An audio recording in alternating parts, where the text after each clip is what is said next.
Okay, let's start. Good morning. I'd like to welcome everyone to the 30th and final meeting in 2012 of the Local Government and Regeneration Committee.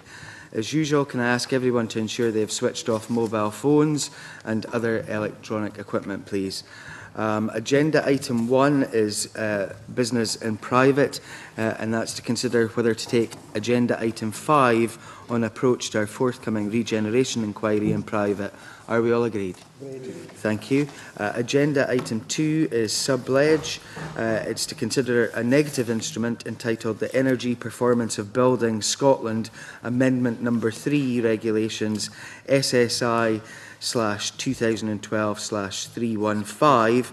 Members have a paper from the clerk setting out the purpose of the instrument. The Subordinate Legislation Committee has highlighted an exchange with the Scottish Government in relation to parts of the instrument where it felt that definitions were unclear in relation to certain classes of building which are excluded from the requirement to produce energy performance data. Do members have any comments to make on this instrument? Are we agreed not to make any comments on the instrument to the Parliament? Thank you. Agenda item 3 is public service reform and local government benchmarking and performance measurement. We're taking oral evidence today on the committee's report on strand 2 of its inquiry on public services reform and local government. This strand examined benchmarking and performance measurement in local government. I welcome Derek Mackay, Minister for Local Government and Planning, well-timed Minister, and David Milne, Team Leader, Local Government Outcomes and Partnerships Unit of the Scottish Government. Minister, would you like to make a brief statement? Very briefly, thank you, Convener, to say we take particular interest in this work stream. We value benchmarking within local government. We commend local government for progressing with this, and we look forward to further discussions on its findings over the weeks, months and years to come. Thank you, Minister. Obviously, this project has been a long time in the making. And it seems that there may be some further difficulties according to some of the information that we have seen over the past day or two. The Solace were saying that some of the difficulty might lie with the fact of getting information from government round about some of the education stats. Could I ask you, Minister, if government will do all that it can to ensure that this project can progress quickly? Absolutely. It's the case that government statistics are produced given in advance notice of 12 months, and I'm not aware of any delay of any particular statistics that would create any issue here, but of course I'd want every part of government to support this process, and I'll give you that commitment. Thank you very much, Minister. I'll open it up for questioning. Stuart Stevenson, please. Thank you very much, Convener. In your opening remarks, Minister, you said the government values benchmarking. In the light of this project, it's being undertaken by a local government, do you think there are lessons and opportunities for other parts of the public sector that derive from what's being done by local government?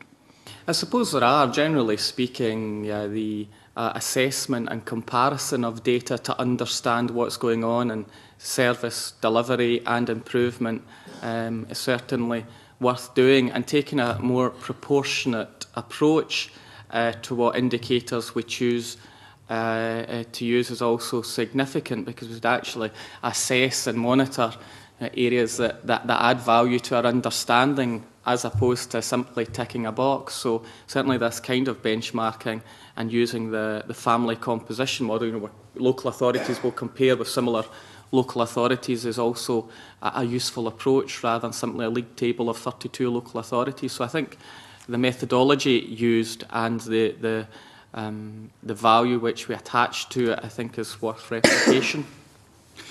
Does that imply, Minister, that as part of the public service reform agenda, the government would be looking at whether there are statistics which no longer have any value, in that there's no clear objective or programme to which they contribute? They're merely counting things for the sake of counting them.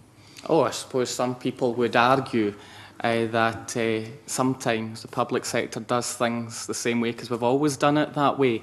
What this is showing is how the process can evolve to meet current challenges. I would take it wider than this benchmarking process, though. If you look at community planning and the step change that we want to deliver in community planning, we're looking at disaggregated data to then inform what the issues are in a local community and then how each public sector partner comes together to the table of community planning and then deliver on local outcomes. So separate to this benchmarking process, which is looking specifically at council services and council functions, yes, I think there can be lessons learned in community planning in assessing which area, which indicators matter most to local communities. So I think there are some lessons to be learned through this. The committee always aims to please, Minister, and you'll be delighted to hear that one of my colleagues will ask some further questions on community planning a little later. Let me just perhaps close my contribution to the questioning by asking, perhaps in relation to the convener's question and more generally, the government produces a lot of statistics. These are used by local government and by others.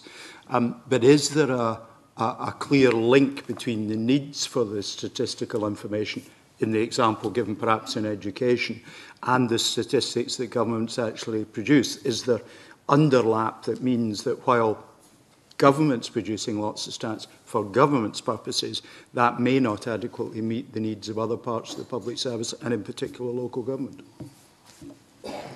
I suppose I can really only speak of my own portfolio, and most of the statistics I see the need for them, or they give me some information that's worth having. There's sometimes occasions where I would like more. Sometimes I'd like to see different statistics to the ones that I see. But generally speaking, there is a correlation between what we're provided with and the outcomes we're trying to achieve. But the area in which I think that link is strongest is actually in community planning. Supplementary, John Pentland. Morning, Minister. Obviously, like yourself, I think the committee do value, the benchmarking process. And what would you say to those doubters who see benchmarking as the thin edge of the wedge for standardisation and takes away local democracy and takes away local priorities? If local authorities don't compare at all with each other, they would have no sense of how well they're performing relative to each other. I think that we should use benchmarking to get an understanding of how well local authorities are performing and the different levels of service in each area. There might be some circumstances why a service is different, but because of the family groupings and benchmarking, it would address some issues such as rurality or urban authorities, or even deprivation or size of authority. So I think that approach is right. So I don't think there's anything to fear from the benchmarking process. That said, I would hazard a guess that some elements of the political world and the media might choose to use the benchmarking process in a particular way. That's unavoidable. But at its very heart, comparing local authorities' performance is a good thing to understand how well a local authority is performing, and then use that competitive approach, I suppose, to improve performance as a process of continuous improvement. Stuart Stevenson, you want to come back in there? Just to ask the Minister really what the central purpose of the benchmarking is. I'm not sure I'm necessarily representing the committee when I ask this, but perhaps my own issue, that the comparison is for the councils rather than of the councils, it seems to me. In other words, the purpose of the comparison is to help the councils understand the opportunities they might have to learn from colleagues in local government, rather than to create an opportunity for others externally to comment, audit and review, because there are many processes in place for that. I just wondered if that was how you as Minister saw it, and whether you would support that as being the primary focus of benchmarking. In other words, for the councils rather than of the councils. Yeah, sure, I wouldn't want to disagree with Mr Stevenson. It's certainly for councils. It's of council services, and I think many will take a great interest in it, irrespective of its driving force. But its driving force surely is to deliver improved services by being able to compare services across the local government spectrum. Anne McTaggart, please. Good morning, Minister, and good morning, Mr Millen. Minister, you did say earlier that you don't foresee any delays. The benchmarking project, is it still to be launched in January? That's not a matter for me. That would be a matter for the improvement service and the local authorities. So I can't speak for them because it's their project. Would you be encouraging them to make sure that this is online as soon as possible then, Minister? I think the commitment that was given was that it would be in place in January. It looks as if that might now be February. I would encourage them then to make sure it's February. It is their project, but I think that it's completed and delivered, the sooner the better. Are you aware of any issues related to the buy-in and the acceptance of the benchmarking project by the local authorities? I've seen evidence in your committee, both the official report and briefings on it, that suggest a view that your committee maybe thinks that not all local authority leaders buy into it to the level that they should. Other than that, I'm not aware of local government not taking it seriously. That said, the length of time it has taken to get here, I suppose, is slightly concerning, which is all the more reason to get on with it and do it now. 2 years to get to this stage does feel a bit longer than one would expect. Can I ask then, Minister, what can the Scottish Government and what you as a Minister are going to do to ensure that it does, some of those difficulties that you are aware of, to ensure that it does be resolved and thereafter this is go in February? Sorry.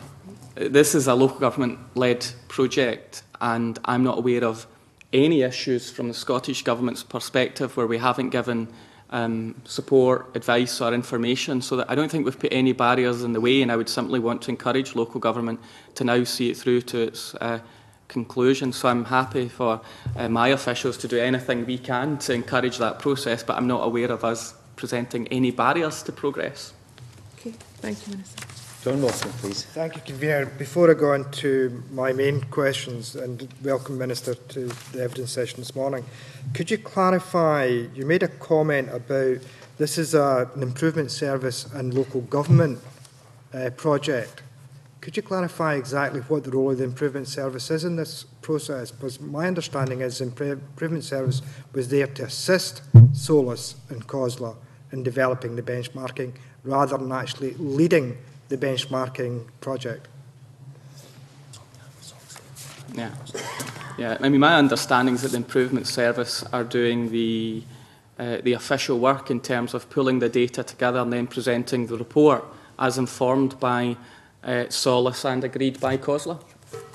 Right. Thank you for that clarification, Minister. I just find it interesting that an organisation which is not part of an elected representative body or does not directly employed by local authorities is actually leading on this project and is responsible for the delivery of the benchmarking outcomes in terms of what we're looking at and what we're examining.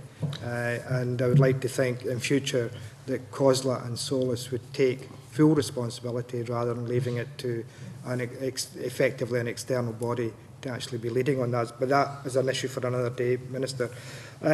Minister, do you think the current indicators sufficiently cover all the areas and services that are delivered by local government at the present time? No, I don't, but frankly they're not designed to. I think this is the start of a process, but if I was to look at local government and around, I would look at the other indicators available. For example, planning performance with my planning minister hat on. I'd be interested in that. You would look at educational attainment. There's a whole host of indicators that relate to local government that you would look at.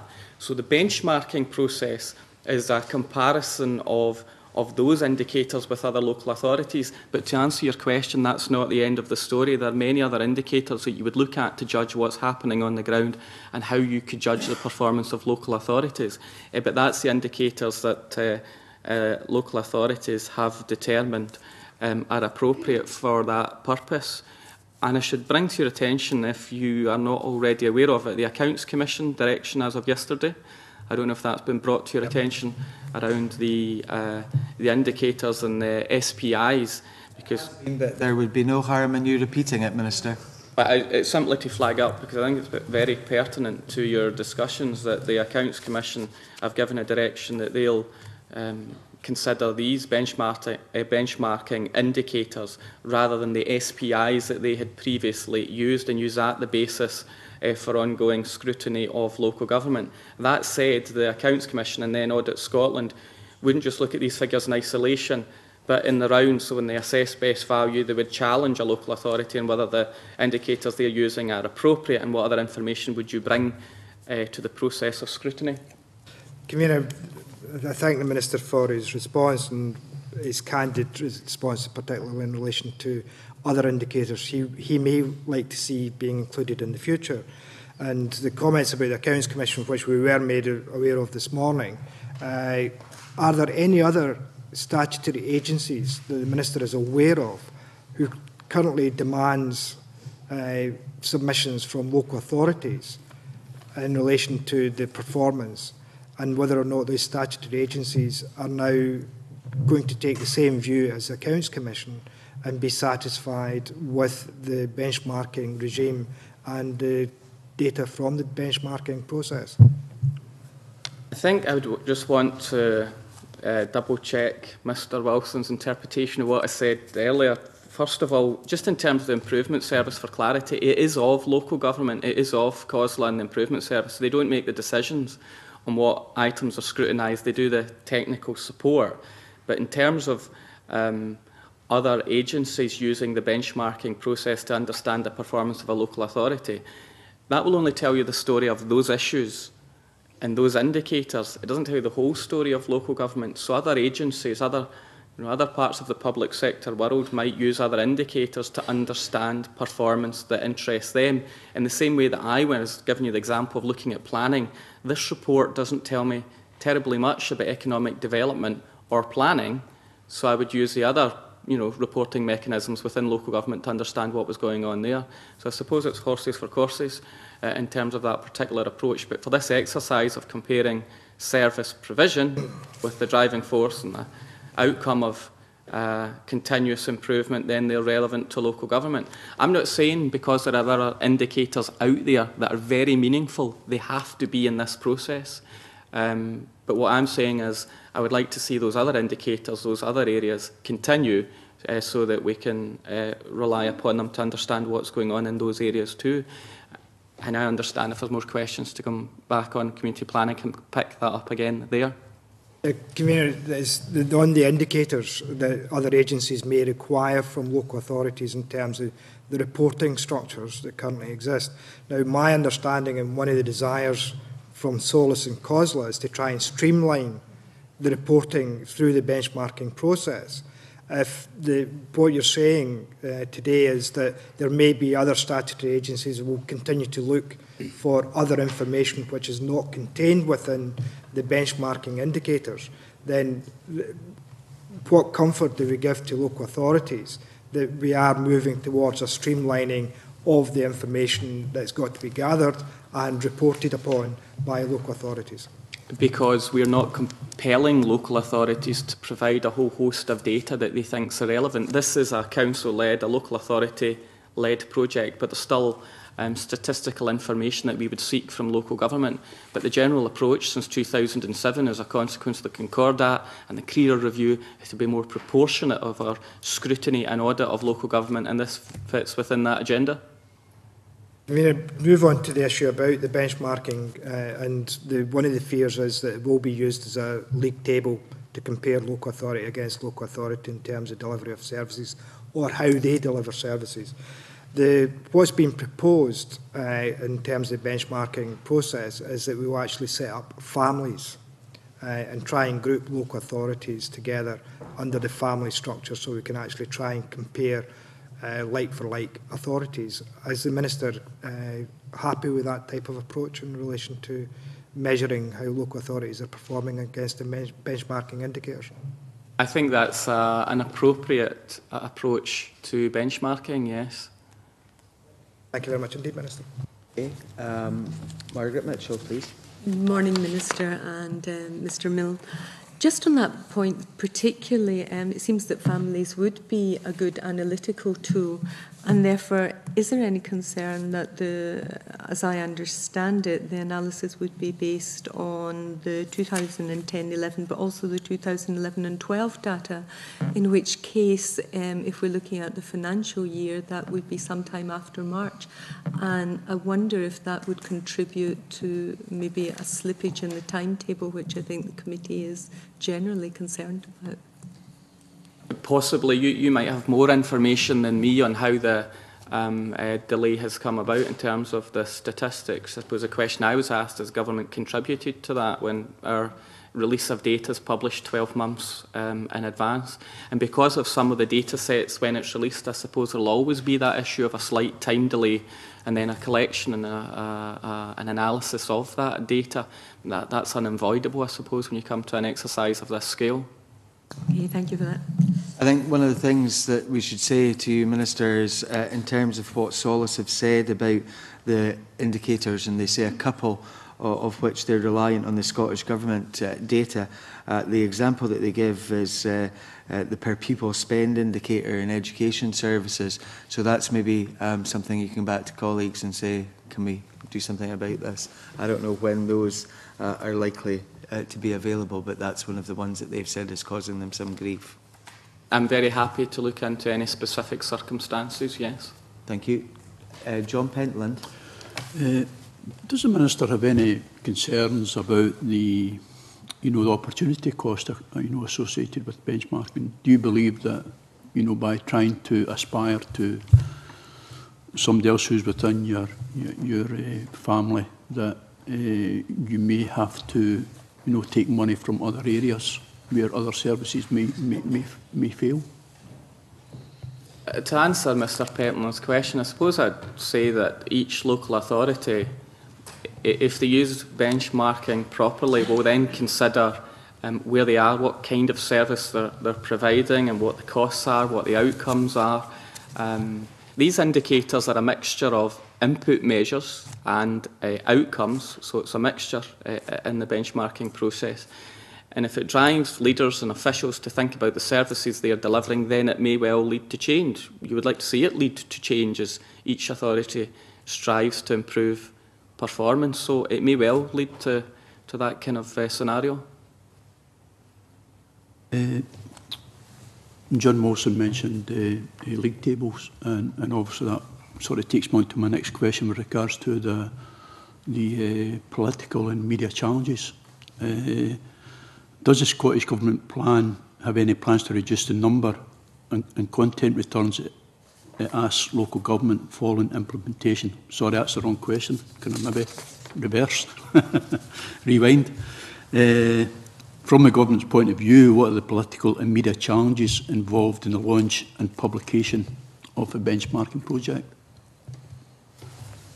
As I suggested earlier, I think it's unavoidable that political opponents within the political system, say to the administration or the media, may want to make comparisons that are controversial or some might feel is not fair, and sometimes it may be justified but put administrations and councils in an awkward position in defending their performance. That's inevitable.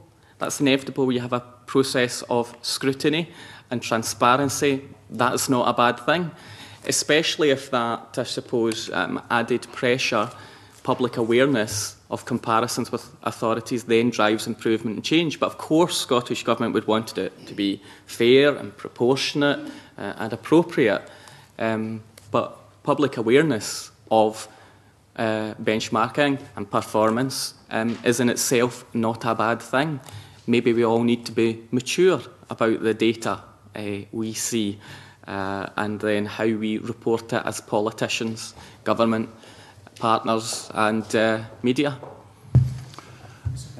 And will the government be supporting the role in the media management and publicity of the launch of the project? Again, you have to understand Scottish Government's role in this, that this is a local authority-led initiative. But of course, we would want to be supportive of the process and the engagement that it would bring. And as Minister, I would happily welcome it and support its progression and development over the period to come. So, absolutely. Okay, thank you. Can I maybe start on a different tack round about community planning partnerships themselves? Obviously, this benchmarking project is local government's baby, if you like, but in terms of a huge amount of the indicators that are in place, these form some of the main planks of the outcomes that we hope to achieve in terms of community planning partnerships. Do you think that community planning partnerships should be benchmarking their activities too? And if you do, Minister, how do we integrate service delivery in terms of, say, the health service and local government services? Because we've heard before of conflict between the gathering of information for local government and NHS heat targets, for example. I think that's a very interesting point and one we'd want to give further consideration to, because in the whole review of community planning, there's been a real focus to get public sector partners to work together, and for the new arrangements and the new guidance that we've just issued a few weeks ago around single outcome agreements focuses on joint working. It focuses on understanding the needs of an area, what services will do jointly to deliver on that, more hard-edged single outcome agreements.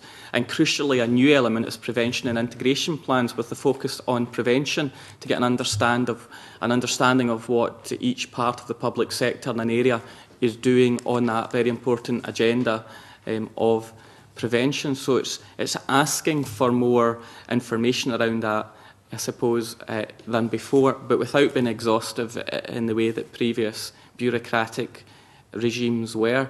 So we haven't given consideration to comparing community plan partnerships with each other on a data basis, although the Accounts Commission are taking the assessment of community planning very seriously. So I'd be happy to have that conversation with the Accounts Commission and how their assessment of new community plan arrangements goes forward. They have 3 Pathfinder projects at the moment, 3 Pathfinder councils, that they're carrying out a robust analysis of current community plan arrangements informed by what's proposed going forward. So I think that's a consideration we're happy to explore, but it would fit within where Accounts Commission are currently going on the inspection of community planning as it stands right now. In terms of the community planning aspect, sticking with that, what you're really saying there, or maybe I'm reading you wrong, is that it's best to look at other practice in community planning partnerships, find the best practice, rather than concentrate on data at this moment in time. Is that what you're saying? Yes, in a sense that if you felt as a committee, and listening Minister, I'm interested in your views, where we've put the impetus is to get public sector partners to work with each other on a community plan basis, focusing on the single outcome agreements and looking at the data in each area. A bit less concerned about worrying about what's going on in neighbouring community plan partnerships, because the big task with community plan partnerships at the moment is to get them to work together within the locality rather than necessarily compare themselves with other groups. But I see the value here. And what I'm indicating is it possibly could be translated into community plan partnerships. But what I'm trying not to do is create an unnecessary level of bureaucracy there when the focus is to get the Accounts Commission to focus within what's going on in each community plan partnership area at the moment, based on evidence and based on the data that we have. That said, there is the task group, an information and data group, I think it's called, within community plan partnerships that's looking at the current data that's relevant to them to focus on outcomes more than indicators and to use that data to drive the improvement within each area. But we do not provide it. It's a two-way process with a community plan partnership and Scottish Government. That's where the relationship is. We haven't traditionally compared them with each other and provided a national benchmarking, a national overview of what's happening in each area. To the best of my knowledge, that's never been produced. I think it would be very interesting for the committee to catch sight of that work that's currently going on, and I think we'd all be very grateful if we could get copies of the work that is currently progressing in that front. John Wilson. Thank you, Convener. Good morning again, Minister. It's on the issue of single outcome agreements. Now, the single outcome agreements are an agreement between the community planning partnerships and the government. How do you see the benchmarking indicators fitting into that process? Because if it's back to an earlier question I raised in relation to what my understanding of what local authorities are trying to do is streamline the number of issues that they need to report on. Yet at the same time, we still have single outcome agreements, we still have the national performance framework. How do the national performance framework and the single outcome agreements link into the benchmarking indicators that are being proposed by local authorities? And goes back to the question I raised, do you see the information regarding the single outcome agreements and the outcomes from those single outcome agreements still being relevant for the government to gather, or will they be content to just take the benchmarking indicators as provided by local authorities? I think there's an important distinction between the three, but they actually inform each other. And it is quite interesting, of course, that although we want a more proportionate approach to audit of local government, at the very same time, the Accounts Commission says in some respects there's not enough. We've not got enough data in some elements of service, so I think we've got to get the balance right. The distinction I'd make between the three is the National Performance Framework is the picture of Scotland, how Scotland is performing based on the government's targets. The Single Outcome Agreement targets is the Community Plan Partnership Agreement, i.e. what every public sector partner is delivering for an area in partnership with the government.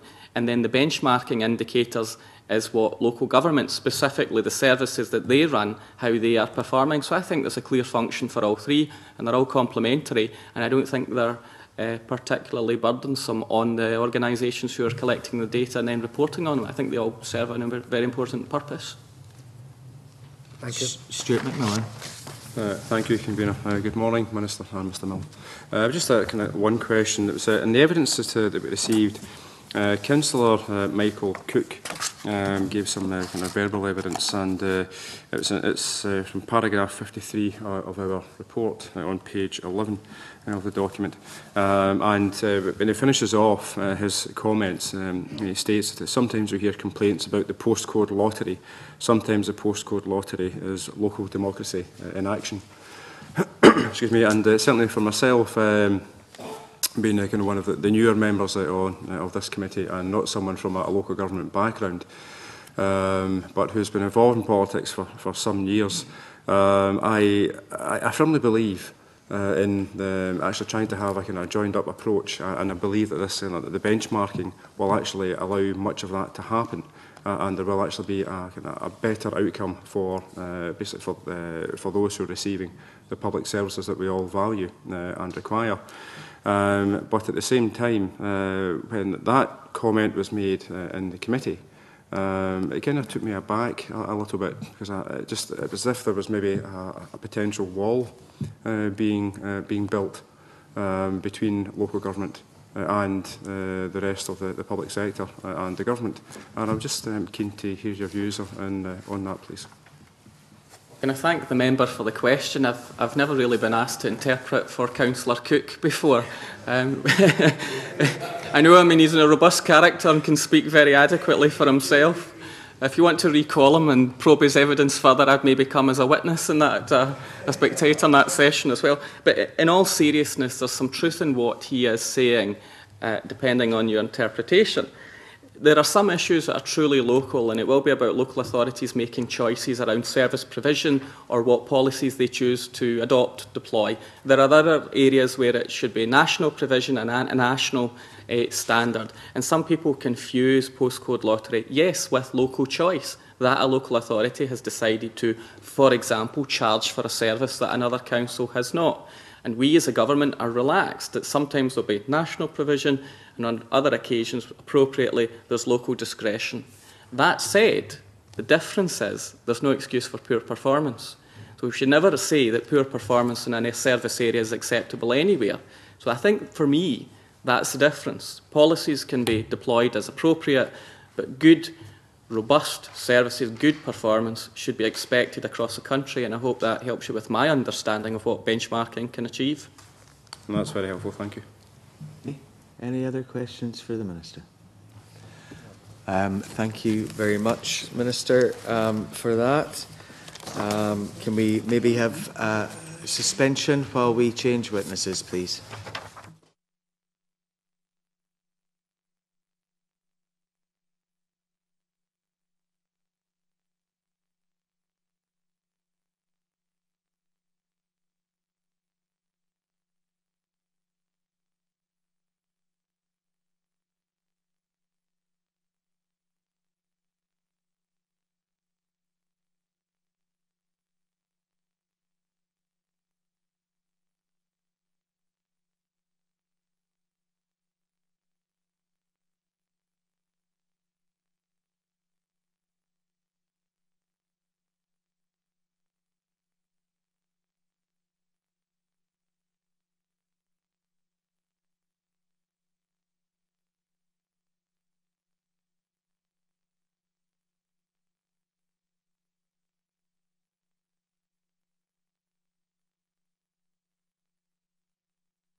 Agenda item 4 is the High-Hedges-Scotland Bill. We're going to be taking overall evidence in this session. Well, 3 evidence-taking sessions which we're holding this month as part of our examination of the bill. 2 panels of witnesses today. We have Derek Mackay, the Minister, once more. He is joined for this session by Jerry McLaughlin, Head of Community Safety Law, and Norman MacLeod, Senior Principal Legal Officer with the Scottish Government Legal Directorate. I thought at this stage we were going to be joined by the member in charge of the bill, and I think we probably expect him to come in during the course of this session. Minister, would you like to make some brief opening remarks? Thank you, Convener. I welcome the opportunity today to provide the Government's views on the High-Hedges-Scotland Bill being promoted by Mark MacDonald MSP. I am happy to reaffirm the Government's support for the bill and for Mr MacDonald. In doing so, I would like to pay tribute to Mr MacDonald for all his efforts in taking forward this legislation. The written evidence submitted to the committee and the evidence you have now heard should hear, and I have heard in person, from Scott Hedge in particular, has made clear the serious impacts that high hedges have in the most serious cases. The Government welcomes the positive impact that this bill would have on the lives of those affected. The Government's views on the bill are set out in our memorandum of 30th October 2012. We recognise that Scotland is the only part of the United Kingdom without high hedges legislation, and that this bill fulfils our manifesto commitment to provide a legal framework for settling disputes related to high hedges. Our position remains as stated in the memorandum. We support the bill. In doing so, the Government has not been prescriptive in terms of what the bill should contain or how it should work. It has been for Mark MacDonald to identify and develop a solution and set it out in the policy and financial memorandum accompanying the bill. Mr MacDonald will of course be appearing after me, and I do not therefore intend to go into the fine detail of the bill, other than one point where I'm keen to hear the committee's views. I'm aware that there has been much discussion on the way that the bill interacts with tree preservation orders. The Government's memorandum makes clear that we support the bill's approach, as it ensures that a local authority's decision to issue a high hedge notice will not be frustrated by an inappropriate TPO. The committee will be aware that similar issue arises in relation to conservation areas. The Government's memorandum makes clear that we are prepared to take forward regulations under the Town and County Planning Scotland Act 1997 to ensure that high hedges notices are not adversely affected by conservation areas. I would welcome the committee's views on this proposal.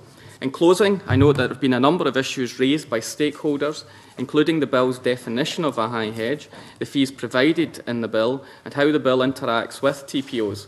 However, there appears to be broad support for legislating to tackle high hedges, and the Government welcomes that recognition. I will listen with interest to Mark MacDonald's responses to stakeholders' views and the committee's conclusions and recommendations on the bill. Thank you. Thank you, Minister. Can I ask you, first of all, what your views are of the statutory definition as set out in Section 1 of the bill? The Government's view is that it is appropriate and in line with what a number of other stakeholders have said. It strikes the right balance, not narrowing the definition, not expanding it, but it's broadly correct. Okay. Members? Stuart McMillan, please. Thank you, Convener. Minister, obviously, there are probably 2 or 3 main issues regarding the bill, and one of them really is regarding the definition. And so we've received, also we had the evidence sessions here, and also received many written submissions regarding the definition. And certainly with the written submissions, most people are of the opinion that the bill doesn't go far enough, that the definition is too narrowly drawn. And can I give you just one example of something that an individual has said? It's regarding the equality element of the bill and the definition. And it's regarding the policy memorandum section 111.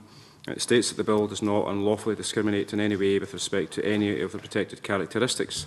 That is, and then it goes on to say that the bill promotes the resolution of disputes. By doing so, it promotes strong supportive communities for all people.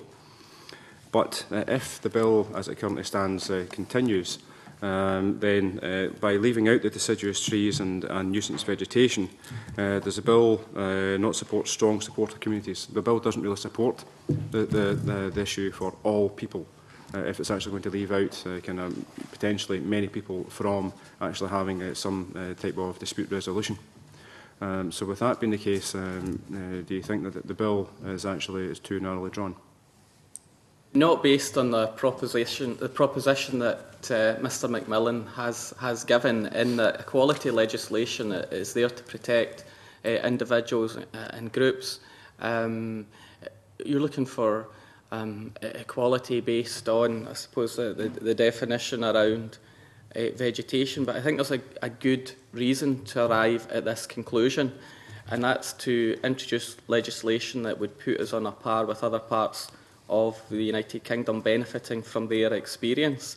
And I suppose if the bill achieves an outcome of deterrence and resolves a number of disputes, then it serves a very useful function. If the committee wished that the definition of the bill be expanded, that could be considered, but we feel that it has struck the right balance and is based on the evidence of other parts of the UK, and using the deterrence argument, it sets the scene and the tone in which hopefully others would not use vegetation and growth as a way to upset their neighbours. And there's also some particular difficulties around how you would widen the definition to everyone's satisfaction, and I'm not sure that could be achieved, but the Scottish Government's certainly listening, as we do in all matters, to the views of this committee and other stakeholders. I mean, there are other arguments we could go through about creating loopholes and so on, depending on definitions, but trying to argue the point as concisely as I can. I think certainly with the fact that some type of discussion around a potential bill has been around for some years, I think it really kind of indicates the difficulty regarding actually trying to deal with this particular situation. And obviously the legislation that passed in England and Wales and also in the Isle of Man, that happened some years ago. So I mean, clearly it's not an easy thing to deal with. And obviously every situation, every dispute that will come up will be different in some shape or form. So I fully appreciate that, that any legislation that comes forward will not deal with everything. So certainly in terms of the high hedges element, I mean, certainly that will actually deal with many of the issues that parliamentarians face when they're confronted by the issue from constituents. But in terms of the element of the deciduous trees, so we received certainly some evidence as well from UK mediation, and you mentioned a moment ago, Minister, in terms of looking at the experience from elsewhere. And part of their submission, they actually highlighted that certainly with the legislation that passed in England and Wales, that homeowners have been known to plant 3 to 4 broadleaf trees in amongst their evergreen hedge, usually the Lalandi, and therefore to get around the English legislation, which defines the hedge as being solely evergreen. So I think in terms of the experience from elsewhere, that some people will maybe use a potential loophole or create an opportunity for themselves to not actually have to act. And I think if the bill, as it's currently drawn, if it does go forward like that, then that type of situation may arise in Scotland as well. Sir? Mr McMillan's absolutely correct that no legislation has been enacted here because there's never been agreement on what we should proceed with. I do think it's sensible of Mr MacDonald to begin with this definition, this proposition that for a majority of cases, I think it's largely agreed, would be resolved, and I think that's a good starting position. That said, I understand there's the enabling power within the bill to expand the definition as long as it's high hedges, because this is, at the end of the day, a high hedges bill, and there's reasons that single trees haven't been considered unless it's part of the kind of scenario that's outlined in the definition. So it feels to me like a good starting position, understanding the experience elsewhere and acknowledging the point that there is no legislation that covers this at the moment, but there is provision to expand if that's the view of Parliament based on the experience of the community. Just one final question. We heard some evidence last week from what's happened in the Isle of Man, and obviously their legislation is different. They do include the deciduous trees and single trees, and it was a very strong piece of evidence. There are some challenges there as well, of course. I mean, no legislation is perfect, and we would all accept that. But there was some compelling evidence there in terms of it appears to work. It appears to actually help all of the Isle of Man. And in terms of the numbers of people who have actually made the complaints and went forward with issues, when asked the question, they said, well, it's probably around at 50-50 in terms of 50% in terms of hedges and 50% in terms of trees. So if that type of example was extrapolated to Scotland, then potentially, if the bill is passed, if the bill is drawn and goes forward, then potentially 50% of issues in Scotland might not actually be covered by this bill. The evidence that I've seen, and Mr MacDonald can go into more of the detail, but the evidence I've seen, it's actually a majority. It wouldn't be 50-50, but a majority of cases would be resolved just on the basis of analysis, and it's difficult to predict, of course, how it would be introduced in Scotland, what the reaction would be. But the evidence I have seen is it would resolve a majority of cases, but you're correct, there would be some cases not covered by the definition in the bill that would still be outstanding. Now, I would like to think it creates the environment, excuse the pun, but it creates the environment in which people certainly want to address their issues. My official is very helpfully given me the statistic that Scott Hedge themselves predict that 92% of cases would resolve themselves as a consequence of this bill. So that's just one indicator, one assumption. I'm sure there are many, and it's just a view. So I'm not sure I would accept the contention that it's 50-50 evergreen to deciduous trees or single trees. It is somewhat of a long-term strategy, of course, to plant a single tree to get you in a position where it's, warfare with your neighbour. I'm not undermining the issue, but I'm saying it is something of a long-term strategy to do that. So we're talking about, existing trees that would happen to be there, but for the hedges, for the evergreens, for the semi-wholly evergreens, for all those definitions, our view is, same as Mr MacDonald's, that it would capture much of the behaviour that's causing so much angst across Scotland. Thank you. Anne McTaggart, please. Thanks, Convener. Good morning again, panel. Minister, I would like to ask a few questions with regards to the fees and the financial memorandum to the bill. And I know that we have received just some information this morning from the Finance Committee, some evidence and some concerns that they have raised also, so I'll try and amalgamate them, probably not very well, but I'll try and do so. The bill does not specify an upper limit or cap on fees. Do you have any concerns with regard to that? I don't have concerns because the proposition is that the fee would reflect the cost of the work for the local authority. If that's being applied proportionately, fairly, reasonably, then that wouldn't give us a cause for concern.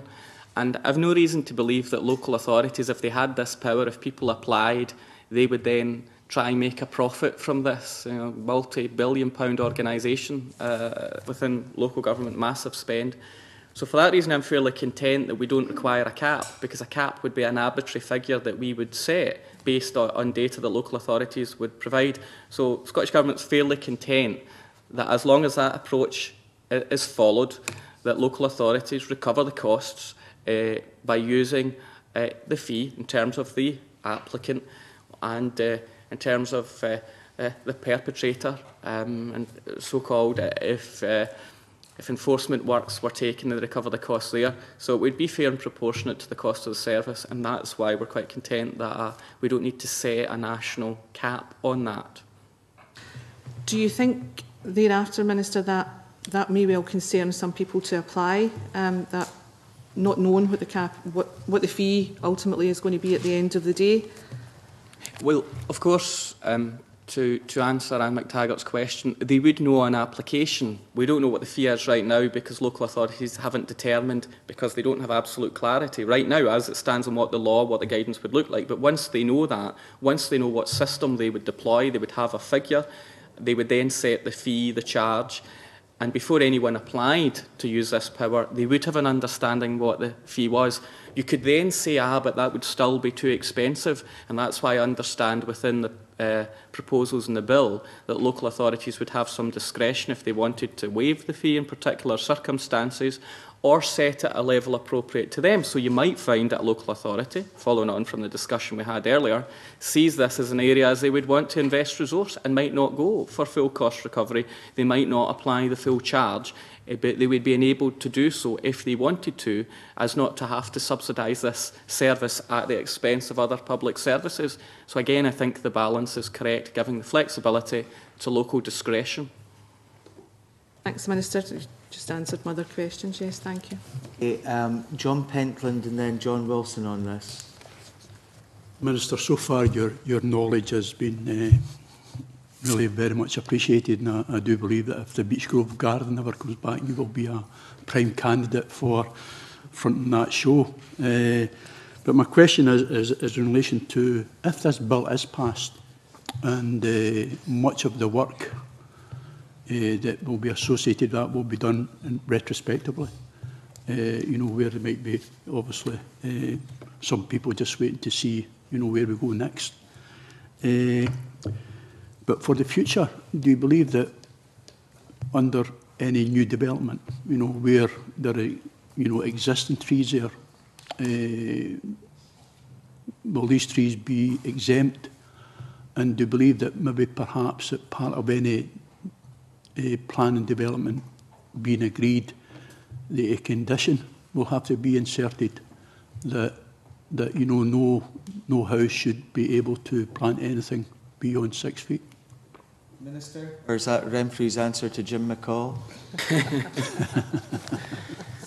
Well, I thought the highlight of my political year was the local government elections, but it may well now be the High-Hedges-Bill. I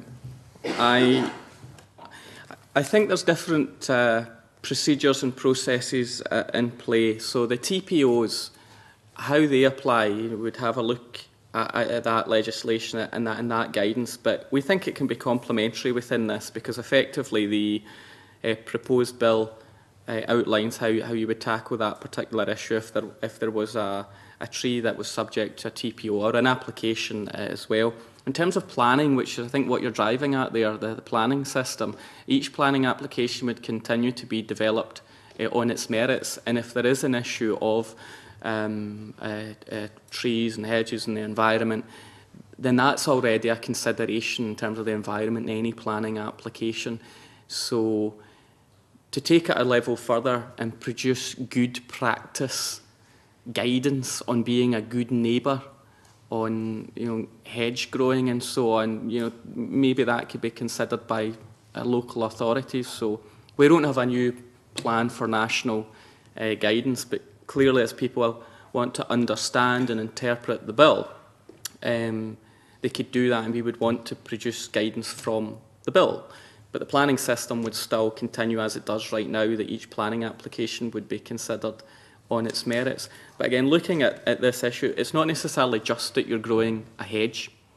It's that you're growing a hedge and it's causing a light obstruction, a light barrier to your neighbours. So some of it is about your how you've planted things, how you're growing things, how you're caring for your garden and your environment. And then the next stage of how you resolve a dispute. And I suppose some of what's anticipated in the bill is it then gives a function so that people can resolve this rather than have to go through formal channels. So I hope that answers your question, that there's different elements of this: TPOs, the planning system, mediation, good behaviour in a neighbourly way, and then what would be produced as a consequence of the bill. Okay. Mr Wilson. Thank you, Convener. Once again, good morning, Minister. The issue here in terms of fees relates to the evidence we heard last week from the Isle of Man. And one example where an appeal was taken forward by one of the individuals where a complaint had been received, the figure the Isle of Man gave us was something around £30,000 to actually deal with that appeal. £7,500 of that was seen as being legal fees. Given that this bill was supposed to be introduced as being cost neutral, how does the Minister view the recovery of fees of that nature and work being undertaken of that nature by local authorities if the bill is meant to be cost neutral? Who gets charged the £30,000?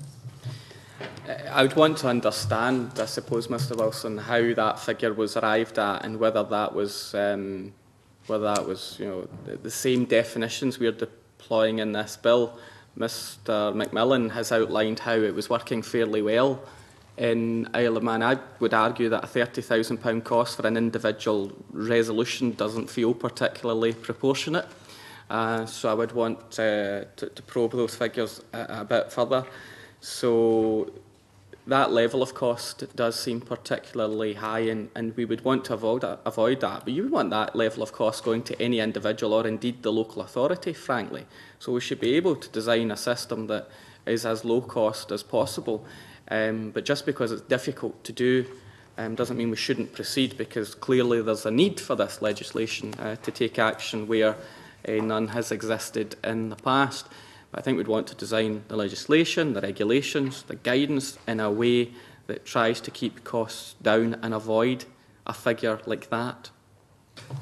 Convener, I agree that if we introduce any legislation at the present time, it should be cost effective and in many respects for local authorities cost neutral. The difficulty we have at the present moment is we're looking at a bill with definitions built into it and processes within the bill, and you made reference to guidance, Minister.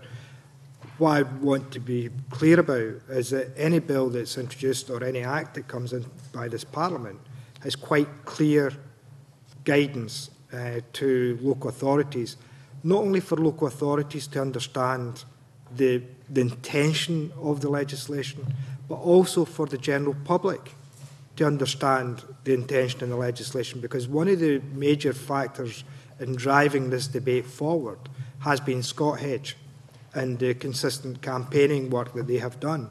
But clearly, Scott Hedge have indicated, both in their oral evidence and their written evidence, that they are not content with the present definition as outlined by the bill, that they would like to see the bill be extended to include single trees and mature trees if they are actually causing a barrier to light, which is the Section C and Section 1 of the bill, a barrier to light. And it's that definition that we get into, Minister, when we're actually saying there's three broad definitions that the bill tries to address. And clearly in a number of the submissions, written submissions that we've received from individuals in relation to this bill, they have raised concerns about barrier to light, not so much from a high hedge, but from single trees or over arching trees with branches and full leaf. Now, barrier to light in terms of a definition can be applied throughout the year, and it's who then decides in the 31st of December a barrier to light is sufficient to actually chop down a high hedge, or on the 30th of June, whereas different light situations arise throughout Scotland. Who determines at the end of the day what a barrier to light is? And do we have the skills and knowledge within local authorities to actually make that determination at any time of the year? Minister. I think Mr Wilson quite successfully argued with himself there, which made the point that this is an issue of interpretation, application and assessment, and sometimes it will be difficult to make the judgment. I do believe the expertise exists in local government already, both from an environmental point of view and a planning point of view. Local government determines planning applications, of course, daily, and sometimes that is a matter of conflict, it's a matter of judgment and observation. So I think the skill set is largely there, and that's certainly what the view of COSLA was on the current proposals. I know COSLA's not given any other view other than the current proposals, and local authorities ultimately deliver this this service. And so there is a bit of a judgment call in this, in the application of it. So the guidance can be as clear as possible, but there's still a human element, of course, in what is a barrier of light. And you described the difference between the evergreen, which is well, by its very name, a kind of permanency around its composition, and a barrier to light to deciduous trees, a different scenario. So there will be a judgment in whatever is applied, and however clear the regulations, I have learned this now in post now a year, however clear the legislation and the regulations, it's all down to interpretation and application locally. So it should be a proportionate application of whatever legislation we ultimately conclude. And in terms of the existing expertise, COSLA, as the submission has suggested, expertise is already there, and the structure to deliver this could also be delivered without any particular expansion as well. But there may be a bit of reliance on each other for some of the specific expertise that might be required, species and so on. Convener, I welcome the Minister's confidence that we will get the guidance right in relation to this, and that the implementation by 32 local authorities and the number of planning officers that are currently employed by local authorities and tree officers employed, that we will get a consistent approach to any guidance to this legislation, because that is part of the I thought was the role of the government, was to ensure that when we introduce legislation, that legislation is carried out on a standard basis throughout Scotland, rather than be left to local interpretation at a local level, whether that be in 32 local authorities or the national planning, the national parks authorities or elsewhere. But I would want some confidence that when we do introduce this legislation, that we do get with it clear guidance given to local authorities and planning officers, tree officers, that we have a standard that is applied throughout Scotland. Yes, we aspire to as much consistency as possible, but this is an area, if you're looking at a dispute and local circumstances, there will be local application, and it is a judgment call, it will be a judgment call. But to assist what I've said around the law, the standards, the regulations, the guidance, there'll also be the appeals mechanism, which, as proposed, would go to the DPEA, who, of course, right now are well versed on planning applications. So, whilst it may feel as if there's local variation, that's because it will be a judgment call by whatever staff are sent to a situation using their judgment on the guidance, the law. But people may feel that there's a difference in decisions that will be made, but that is absolutely inevitable as a consequence of the very issue that we're dealing with, surely not. I'll leave it there, Convener. Margaret Mitchell, then John Pentland, please.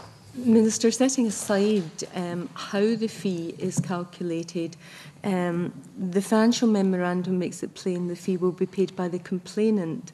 The Minister will be aware, however, in Northern Ireland, then they have legislation where if the notice is served, i.e. the complainant's case has been upheld, then the owner of the tree should bear the fee, or at least a percentage of the fee. Are you sympathetic to looking at that approach? We're interested to hear the committee's views and Mr MacDonald's views, but we are content with the current proposition, which is that, as Margaret Mitchell has described, the complainant pays the fee effectively to get a resolution. Now, if the complainant's paying the fee to get a resolution and then the owner cuts down the hedge and makes it more reasonable, then I suppose that's a resolution, and the complainant, whilst they might be out of pocket, has got what they were seeking.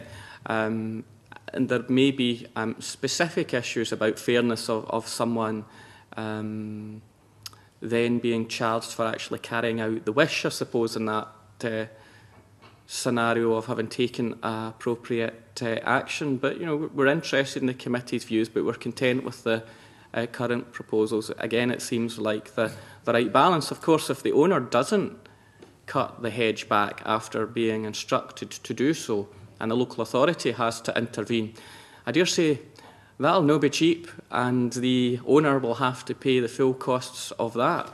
As you say, setting aside the actual how you arrive at the cost, which is an entirely separate issue.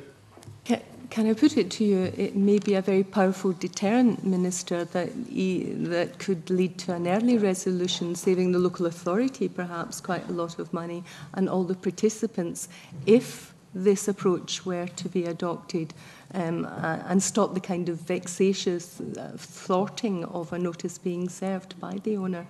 Much earlier they would realise that they would be financially liable for some of the fees, and that could make them much more amenable to mediate, to talk, to reach a resolution.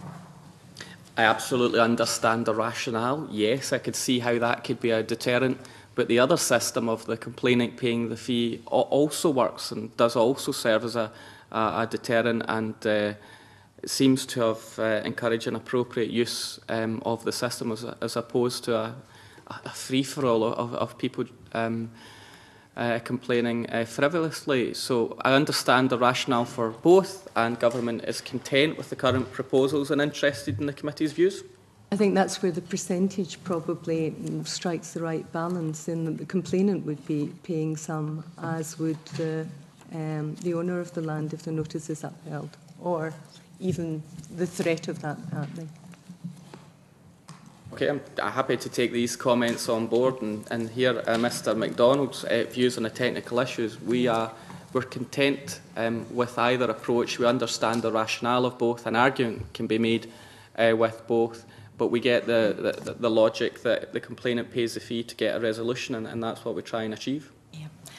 Just raising a point which other members have raised, Minister, then you've given the committee a very strong indication that you think this legislation will solve the majority of cases. I'd be interested to see all the evidence that you have to support that, because anecdotally then there seems to be quite a strong body of opinion that feels if single trees and deciduous trees aren't included, then there is going to be an opportunity missed, which brings me to the Subordinate Legislation Committee's report on the bill, specifically section 34 of the draft bill, which confers the power to power subject to ministers to alter the definition of the high hedges, and that the Subordinate Legislating Committee were concerned about this as it could effectively allow for a future administration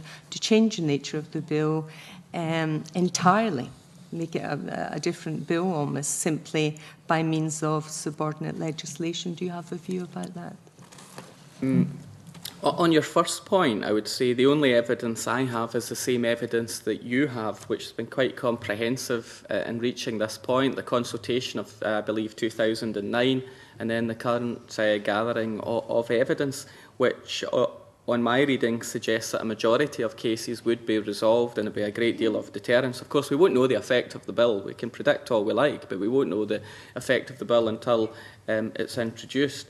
But yes, if the definition doesn't cover everything, then there will still be some outstanding issues. I understand your point about taking the opportunity to address that now. On the second point about the appropriate vehicle to amend the definition and in legislation, again, we're listening to both this committee and the Subordinate Legislations Committee on what you think's appropriate. This is a high-hedges bill. It's framed around that context, and as I understand it, it wouldn't be unreasonable for ministers to have to return to Parliament through a statutory instrument to change the definition. Let's say we wanted to change it from 2 metres to 3 metres or whatever.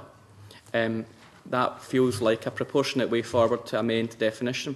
If we were going to amend it more drastically like that and expand it beyond affirmative, you may well, beyond the definition of hedges, say into single trees and so on, you may well argue that's out with the competency of the bill and would require primary legislation.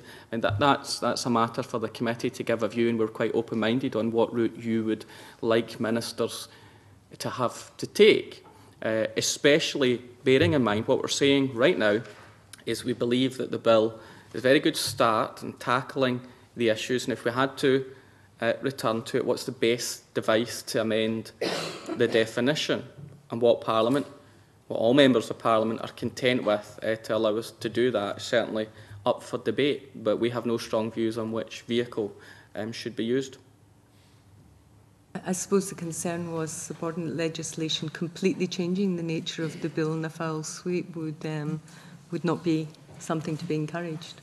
Well, it would be subject to affirmative procedure, of course, which is more involved than negative procedure. But I suppose that's a matter for the committee. If the committee think that the bill is inadequate in that it doesn't go far enough, but you would like to have the safety valve, the safety net, the option to have it expanded at some point in the future, the more liberal or flexible the bill is, then the easier it would be to return to make a necessary amendment. That's just a view I give to you.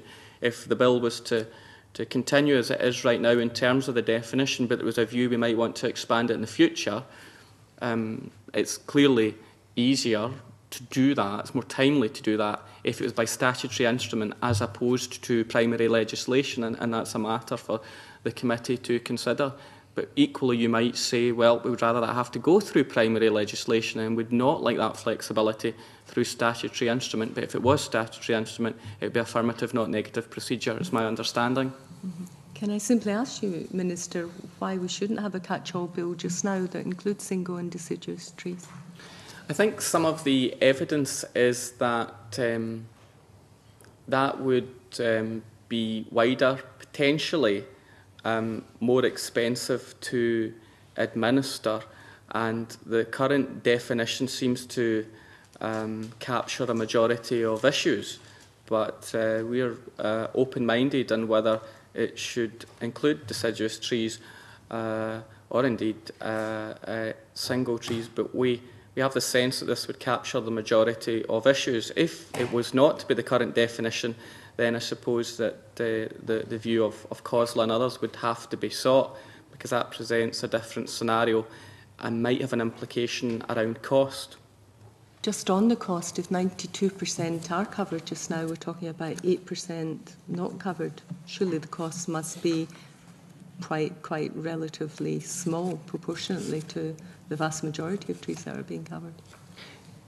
That would make the assumption that it would simply be a 92% cost as opposed to for hedges as it would for 8% being as straightforward as a 92%. So these are just assumptions, but if the committee was erring towards expanding the definition, I would be very keen that we consult on that basis to understand the full implications of it, and not least for local government who would have to enact this. Now, I know COSLA's current position is that they support the definition and they support the terms of the bill as it stands. They can't offer you a view without going back to council leaders on what a different bill would look like. But if you were to suggest that we should look again at that, then I would want to seek COSLA's view, because there are specific issues around the cost and administration of that. And going back to Mr Wilson's comment about the judgment required here, and of course Mr MacDonald may go into the technical detail as to why he's arrived at this decision, which we are quite content with in terms of definition. Thank you. John Pentland, please. Minister, my question is probably an unlikely scenario, but however it could happen.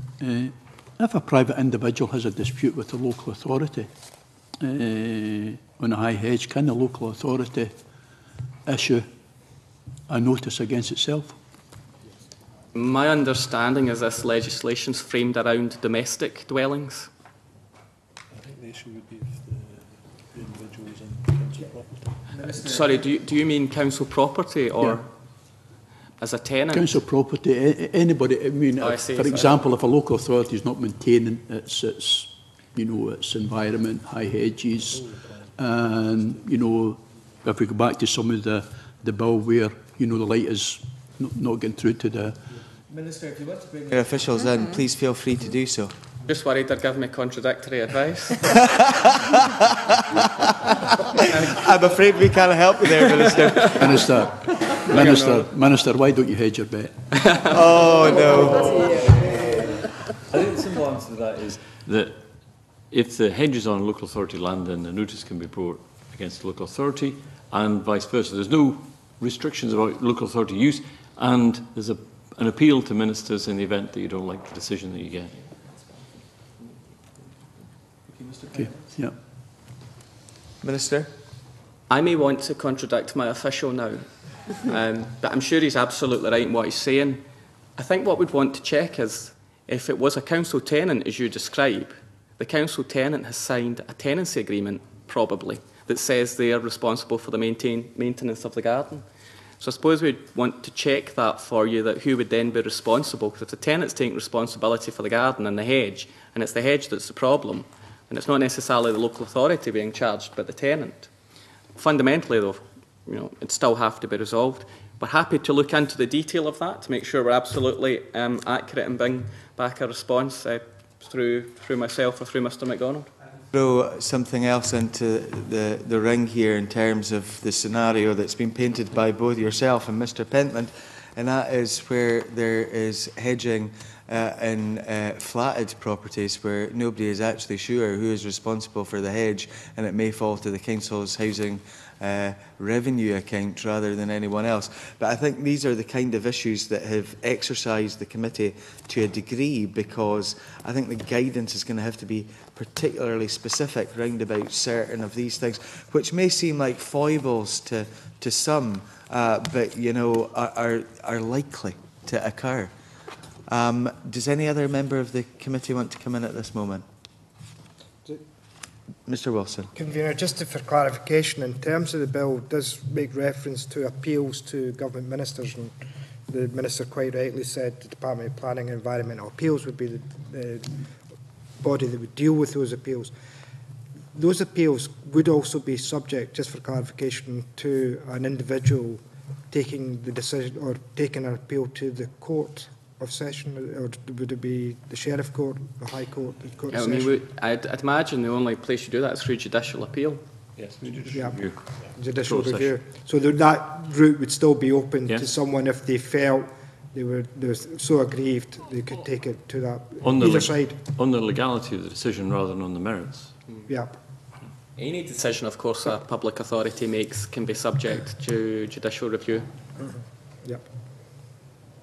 Anyone else? In which case, Mr MacDonald, do you want to ask the Minister any questions? No questions to the Minister, thanks. Can I thank you very much, Minister? Can I suspend for 10 minutes to allow a change of witnesses, please?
We now move on to our final panel of witnesses.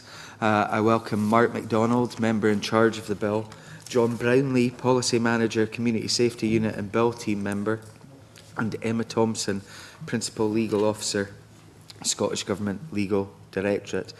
Mr MacDonald, would you like to make some opening remarks? Yes, I would. Good morning, Convener. Can I thank the committee for the opportunity to attend today and indeed to attend all of the evidence sessions that have taken place in relation to my bill. Can I firstly acknowledge the amount of work that this committee, the Finance Committee and indeed the Subordinate Legislation Committee have all put in to consideration of my bill. I believe there's clear demand for this legislation, and I'm pleased at the level of support that has been received. I think this is the most progress that any proposal for high hedge legislation in Scotland has made in light of 3 previous attempts which did not make it to the Stage 1 process. I know the committee is keen to question me, so I'm not going to go heavily into the background behind the legislation. Suffice to say, the bill is largely an enabling bill. It provides local authorities with the power to resolve high hedge disputes and gives them flexibility to take account of their own circumstances. It also ensures that the ability is there to meet the costs of providing the service. 3 issues which I think I should highlight this morning, and I'm sure there will be further discussion around them. Firstly, I'll turn to the definition of a high hedge that I've set out in the bill, and I've heard all the arguments put forward during the previous oral evidence sessions. My definition is narrow, although not as narrow as some stakeholders would like, and there has been evidence that some stakeholders would prefer a narrower definition. However, it mirrors the definition used elsewhere, and evidence would suggest that this ensures an effective and straightforward decision-making process. The mere presence of legislation will ensure that the vast majority of high hedge disputes will resolve themselves, a point well made by Scott Hedge when they gave evidence on 5th December, and I understand an email from Scott Hedge has indicated that there's already some cases are resolving themselves simply as a result of this bill taking its process at the moment. Evidence from England shows that what starts as many inquiries quickly becomes a small number of formal applications, with enforcement actions by local authorities being extremely rare. I'm keen that this definition is used rather than risk introducing a more complicated decision-making process, as has been highlighted by a number of stakeholders, RSPB and Scottish Wildlife Trust in particular, who gave evidence to the committee. A more complex process might mean less certainty as well on fee levels for members of the public. My view is that we should go forward on this basis and see how my bill works in a Scottish context. We already know that it will solve most of the problems, indeed a significant percentage of the problems, 92% Scott Hedge said to the committee on the 5th of December. We also need to bear in mind that at section 34, of which I'm sure there will be some discussion, there is a power to modify the definition should ministers feel at some stage that that needs to take place. We can now turn to the issue of fees. I'm keen to ensure that the cost of providing this service can be recovered by local authorities, and I believe that my bill provides the ability to do this and also gives local flexibility in terms of the fee setting process. It also provides that the fee set by authorities must not exceed an amount which the authority considers represents the reasonable costs of making a decision. I think this is key. Although there is no cap on fees, it is effectively a form of capping because it ensures that the service could not be a revenue raiser while simultaneously providing flexibility to take account of individual local circumstances. And finally and briefly, if I can turn to the tree preservation order issue. Section 11 of the bill provides that a TPO has no effect if a tree with a TPO forms part of the high hedge under consideration. However, section 6.6 of my bill ensures that the same test that is applied to tree preservation orders is made at the point of assessing whether any action is required to be taken in relation to a high hedge notice. This ensures that once a high hedge notice has been issued, there does not need to be a separate process to vary the TPO in relation to the high hedge, and so making the process more streamlined and straightforward. This allows my bill to deal with the high hedge in a pragmatic way.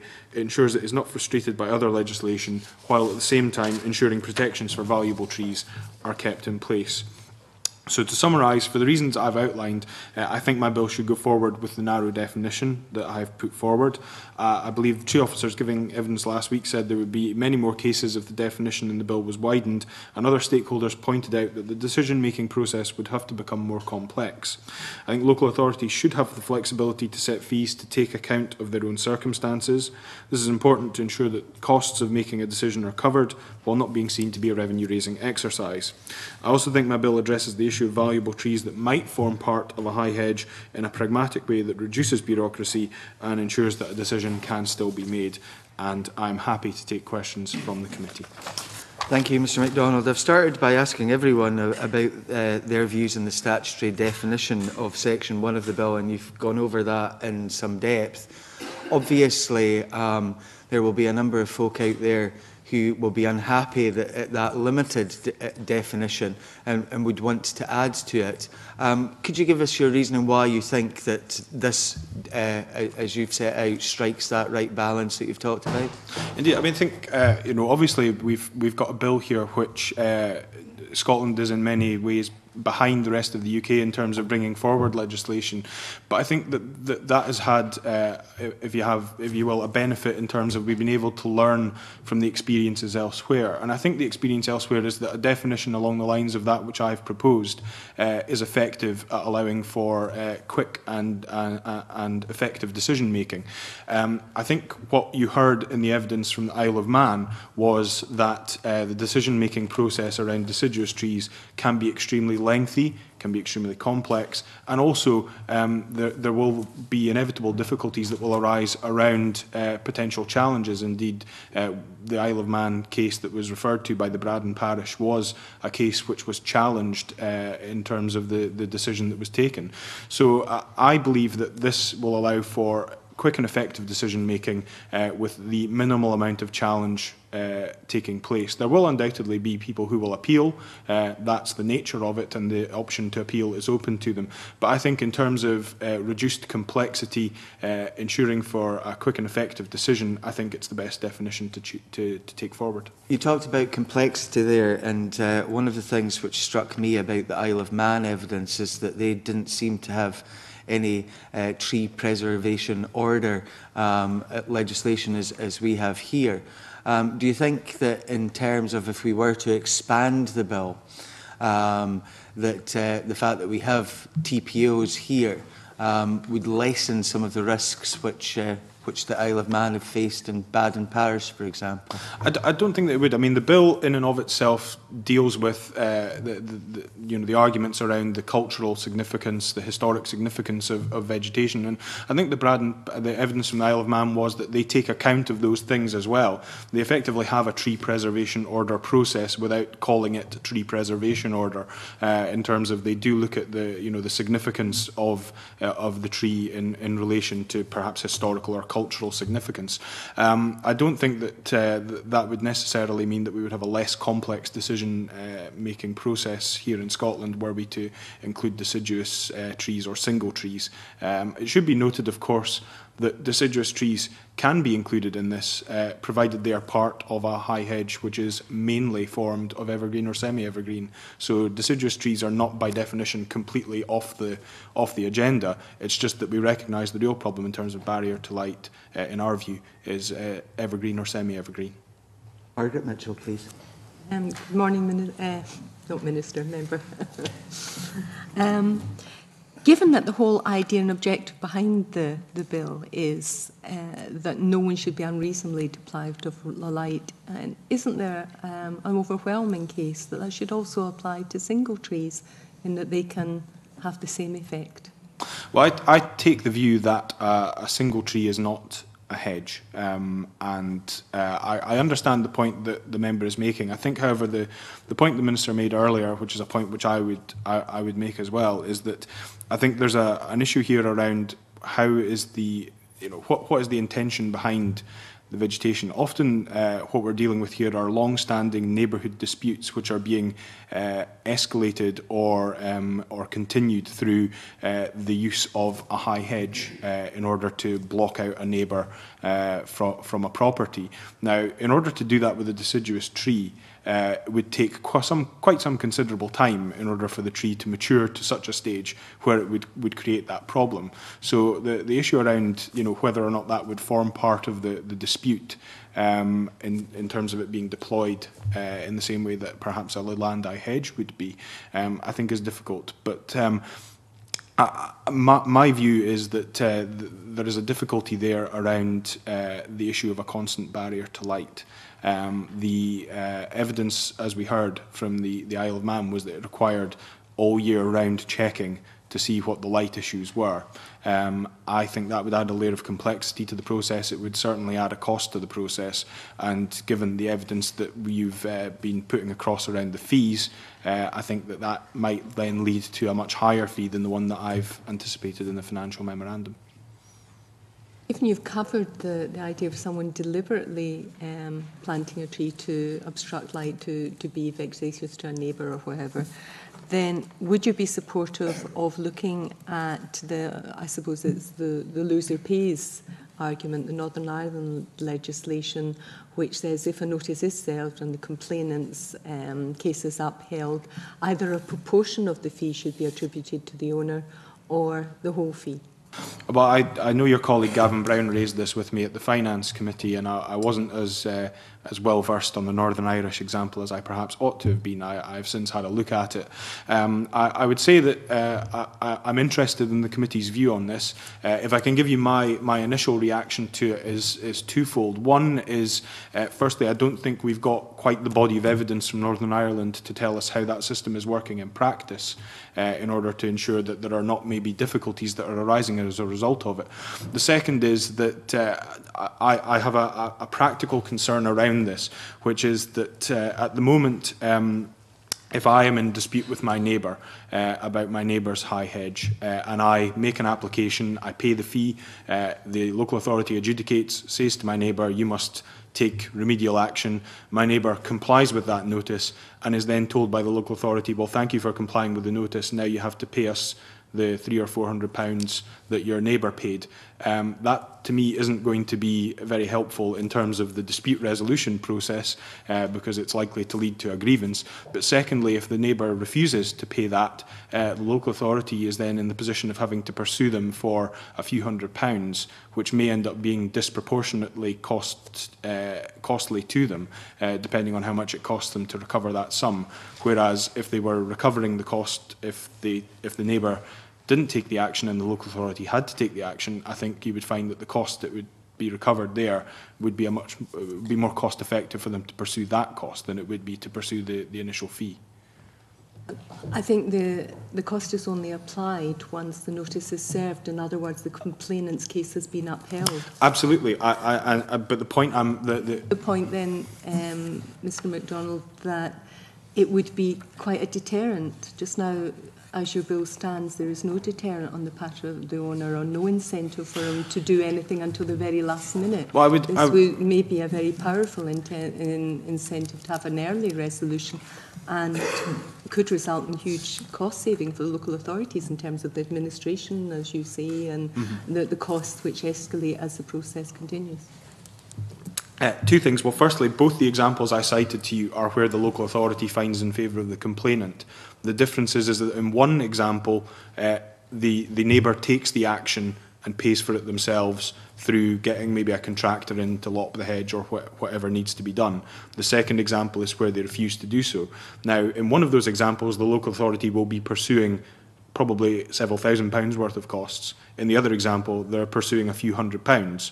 In terms of recovery of the fee that has been paid. My question is around the cost effectiveness there, in terms of that practical example.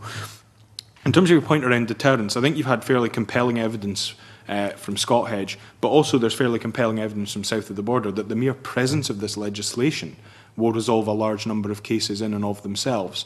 People will modify their behaviour because the legislation exists. Indeed, Pamela McDougall said to me the other day that there is a case in Airdrie where one of Scott Hedge's members has said that the hedge next door to them has been dealt with simply as a result of this bill taking its process through Parliament. So the mere presence of legislation will result in behaviour modification, what you're then left with are a number of intractable cases which will require to be adjudicated on by local authorities, and that's the evidence that has been borne out south of the border. I certainly did my part in publicising the committee's work in the Adrian Coatbridge Advertiser, so maybe the person saw that. Well, if you, it could well be all down to your efforts, Mrs. Mitchell. Just on the point you raised about, you know, the cost escalating and the authority pursuing this. I mean, if we're saying that's a factor just now, aren't we sending out entirely the wrong message that, you know, if it becomes too prohibitive, then we just won't bother?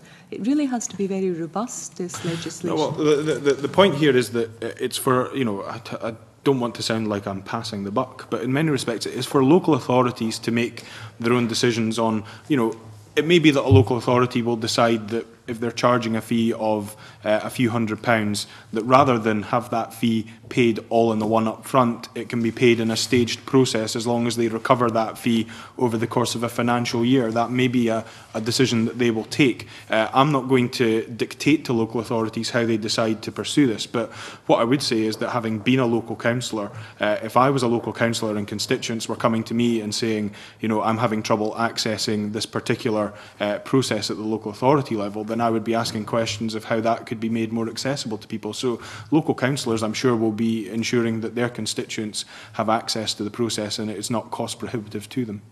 Is it something you'll reflect on at stage 2? Absolutely, and I'm more than happy to listen to the views of the committee around ways that they think that it could maybe be improved and look at that. I'm in listening mode, I think is the term, isn't it? That's very helpful, thank you. John Wilson, please. Thank you, Convener. Good morning, Mr MacDonald. Welcome to the other side of the table. You've joined us for the last couple of weeks on the member side. The issue for me, and I noted one of your comments in relation to the definition, where you said a constant barrier to light. And I'm sure that will be reflected in the official report. But the definition is currently in the bill says a barrier to light. Now, my understanding of the Isle of Man case that we heard last week, which actually they estimated had cost them £30,000, and that was because they had to visit for over 10 months of the year the particular site to determine whether or not there was an infringement of someone's rights. Now, the difficulty is what we've got in the bill is the meaning of high hedge forms a barrier to light. Could you be specific? Do you mean a constant barrier to light or a barrier to light? Because someone's definition to barrier to light could be that they have a barrier to light over the months of November, December, January, but they have for the other 9 months of the year sunlight, but it's only for those 3 months. And how do we determine, or how do, it wouldn't be this committee right enough, it would be local government officers, determine there is sufficient barrier to light for them to take action? I think where I've used the term constant there, I think what I'm referring to simply is that an evergreen or semi-evergreen will form the same barrier to light in June as it will in December, because it is not shedding its live foliage. That's the point that I'm coming at this from. I mean, the reason why I'm seeking clarification, and my understanding of the Isle of Man case was light isn't constant. Light shifts throughout the year, but by the sunlight shifts throughout the year, and the access in which the sunlight actually approaches a property shifts throughout the year. Therefore, the point I was trying to make in terms of the November, December, January, how the light is shed on a property or a garden, could potentially be different from that from the other 9 months of the year. And what we need to be clear about is that we're not taking action to act against a situation of barrier to light at a specific time of the year, when for the rest of the year, the other 9 months of the year, the person doesn't have that infringement with that hedge. And one of the examples in terms of the evidence we received, someone had sent an aerial photograph in, and quite clearly they're claiming that they have to use their lights throughout the year because of this high hedge behind them. But in first looking at it, clearly the sun is facing south. It's actually the house itself is actually casting a shadow before it actually reaches the hedge. So it's, in some respects, it could be argued by the owner on the other side of the hedge to say, it's not my hedge that's causing a barrier to light, it's the fact is that they're having to use lights throughout the year because their house, the way the house is positioned, the front of the house faces south, the back of the house faces north, therefore they're constantly in or having to use artificial lighting throughout the year because of that, the positioning of the house, not the hedge. Yeah, I mean, there is guidance that exists south of the border, and there are industry standards around hedge height, etc. And, you know, at the end of the day, decisions will be for the individual officer of the local authority who makes the assessment, and each case will be judged on its own merits. So in some cases, I don't want to talk about specific examples that you've raised because I wouldn't want to be prejudging cases, but in some cases that will find in favour of the complainant. In other cases, the complaint will not be upheld. That's just how it will go, but the right of appeal will exist. I think that we have to look at this as very much, it is an enabling bill. The guidance will look to draw on some of the best practice that exists elsewhere, and I believe that there are documents which have been drafted up which look at, you know, things like, for example, the height of the hedge and the effect of light and things like that when making an assessment, and we put our trust in the professionalism of those officers who will make the decision. I welcome those remarks, Mr MacDonald, and I do hope that we can actually get a solution to this problem. But my fear is that many people look at this bill as the solution to their problem. And the difficulty is that this bill might not be the solution. And clearly the issues that have been raised by Scott Hedge and others in terms of the written evidence clearly have raised issues about single trees and the barrier to light from the leaf formation on the trees at particular times of the year. So we need to be careful that we're not holding out something that will actually encompass everybody who has a complaint against a neighbour who's either growing a tree or a high hedge. The issue, just to take that slightly further, just for clarification, the single trees they may be covered by TPOs that are encompassed within a high hedge.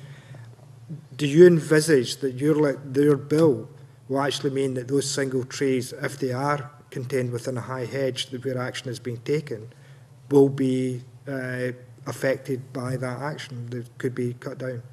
There is that possibility. I mean, there is already a mechanism in place whereby TPOs can be subject to review. What my bill, the section of my bill that deals with tree preservation orders does is it essentially encompasses that process as part of the high hedge assessment. So you look at it holistically, you look at it in the round, but taking account of the same decision-making process that you would go through in order to apply a TPO. And if that decision-making process no longer if that criteria no longer applies, then yes, that may result in that tree being dealt with if it is the decision of the officer adjudicating on the case. In that case, Mr MacDonald, when would you propose that action would be taken against a tree in that situation? Because at certain times of the year, trees are the habitat of wildlife and birds. Would you envisage that if someone was to make a complaint in January and that complaint was upheld, that action would be taken in February or March during the breeding season of particular species? During the course of the process of piloting this legislation, I've become an expert in many things, but I would not seek to claim that I have the kind of professional expertise that could perhaps address the question that Mr Wilson has put forward there. It would be a matter for the professionals dealing with the case to adjudicate, and I think we've heard evidence that that there is professional expertise out there that can answer that kind of question on a case-by-case basis. Right, thank you, Convener. Stuart McMillan, please. Thank you, Convener. Good morning, Mr MacDonald. So for myself, one of the key issues is regarding the definition, and obviously you'll have heard my questions over the last few weeks about this. Certainly I've had a number of constituents who have contacted me over the last 5 years on this particular issue, many of which the issue that they face is regarding either individual trees or trees in general as compared to actually hedges. Certainly as the bill as drawn, I accept will help many people and a large percentage of people in the country. But it won't affect others. The concern I have is that, following on from Mr Wilson's comment a moment ago, that the bill might, certainly in the first few years, it might actually kind of create some further animosity between neighbours and disputes between neighbours, because folk may have got an impression that this bill is actually going to kind of be the panacea to fix all issues. So in terms of the definition, I mean, would you foresee at some point in the future, I know you've got it drafted in section 34, that for ministers could amend the definition, but would you actually foresee an opportunity for the definition to be widened in the future? Or would you consider actually widening the definition throughout the course of this bill? I also haven't developed the ability to see into the future, so I don't want to put myself in a purely hypothetical situation. The power is there on the basis that if it is decided following the introduction of the legislation and having seen the legislation in practice, that there does require to be an amendment to the definition. And let's be clear that the amendment to the definition can only be to amend the definition of a hedge, or indeed the height at which that hedge would be adjudicated on. It wouldn't allow for single trees to be brought in at a later stage as part of a statutory instrument, is my understanding. So it would be to include, for example, maybe deciduous hedgerows as opposed to simply evergreen and semi-evergreen would be the kind of situation you would be looking at. It may well happen. I'm not going to. I don't think I should give a yes or no answer to that, because who knows what the future holds? Who knows what's going to happen tomorrow? Never mind in a few years' time. In terms of a safeguard for the future, I mean, some of the written evidence that we have received, someone had suggested potentially if the age of a tree, if it's been there for X amount of years, then that really should be protected as compared to potentially coming down. But then you also have the other issue of, in terms of what was there first, and this was something that we did discuss last week, what was there first, the tree or the property? Certainly someone moves into a property, the tree's been there for many years, and then the individual moves in and they don't like what's there. It's certainly difficult to legislate for what actually should happen, and I fully accept that this bill and any legislation cannot legislate for every eventuality, irrespective of the desires of every parliamentarian. But certainly there is a situation there that, in terms of the bill, I'm very supportive, certainly, of what you're trying to do, and on bringing forward this legislation. But at the same time, I feel as if that there will be some issues that neighbourly disputes just will not actually go away. They will continue in perpetuity because of the narrowness of the definition. Well, to answer firstly the point about your chicken and egg scenario, the point of the bill is that it is essentially a sort of a cold analysis, if you will, of the situation, and the simple criteria is there a barrier to light, and the question of who did what, who built what first, or who planted what first, doesn't enter into that. It's simply assessed as to whether or not it's forming a barrier to light. And the reason for that is that you could move in next door to somebody who has what is at that time merely a 2-metre high hedge, but it was planted before you built your house or you moved in. But because the person then allows it to grow to 30 feet and become a barrier to light to you, if the point was, well, you built your house after the hedge was there, so we're not going to adjudicate on it, you don't get the satisfaction. So that's why having the criteria there simply of assessing whether or not there is a barrier to light, that's why that exists. Sorry, the second part, the point you were making, where I think it was around neighbourhood disputes and the fact they would continue. I'm not going to pretend that this is going to resolve every neighbour dispute that exists, because there will be times when, for example, it will not find in favour of the complainant, as a simple example. But what this does, which currently doesn't exist in Scotland, is it allows for a mechanism to resolve those disputes where they exist, and that currently doesn't exist here in Scotland, where it does in other parts of these islands. So I believe that is a key step forward, and I think, given that we've heard evidence from the main campaign group that over 90% of cases will be dealt with, I think the vast majority of people will find satisfaction as a result of this legislation. Well, certainly, it's, that's your answer there is a wee bit different from what's actually in the policy memorandum in section 111, where it goes on to say that the bill promotes the resolution of disputes. By doing so, it promotes strong support of communities for all people. But if you do leave out, or if the bill does leave out the deciduous trees and nuisance vegetation, then the bill actually wouldn't support the strong support of communities for all people. Well, I think what I'm looking at here is what is firstly the most cost-effective way to resolve disputes, because we live in times where local authorities do not have huge amounts of money to throw around. I don't want to put in a large amount of complexity into the process, which I believe inclusion of single trees and deciduous vegetation would happen. So I think that the vast majority of cases will deal with themselves. I don't make the claim that I will deal with every single dispute. I think the wider aim that is being spoken about there in terms of strong communities, I think does bear out as a result of this legislation. I think that it does provide a dispute resolution mechanism where none currently exists, and I think that it will be effective in that respect. Just one final question. Just in terms of the legislation that has been passed elsewhere within these islands, the situation in Isle of Man obviously does include the deciduous trees, and so it's got a wider definition as compared to the legislation passed in England and Wales. And tell us with your research and preparation for bringing the bill forward, do you think that the Isle of Man experience actually has been successful? Do you think it's actually worked well?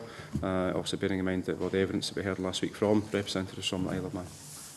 Well, I mean, the evidence we heard last week, I mean, it seemed interesting to me in that they were talking about, they thought that the legislation had worked well, yet they were then talking about a case which had been both protracted and expensive. I don't think that, and if we were to extrapolate the population figures, because Braddon Parish is very, very small in comparison to what we see in I mean, the number of people, the number of electors there is less than you would have in a former one-member council ward. In one of our local authorities, certainly urban local authorities. Now, the difficulty that I have is that if you were to extrapolate the number of cases they had for that population onto, say, an urban area, you would be talking about several hundred cases. I don't think that would necessarily bear out, but the number of cases they were talking about compared to against the population was, I thought, quite significant. I think if you introduce that layer of complexity, you introduce an element of cost, and I think that was borne out by their evidence.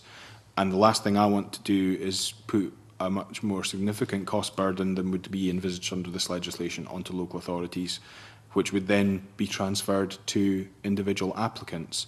I'm open to the committee's views on this, but I come at it from the point of view that I think that introducing single trees and deciduous vegetation at this stage would introduce a layer of complexity that I think might lead to unforeseen consequences.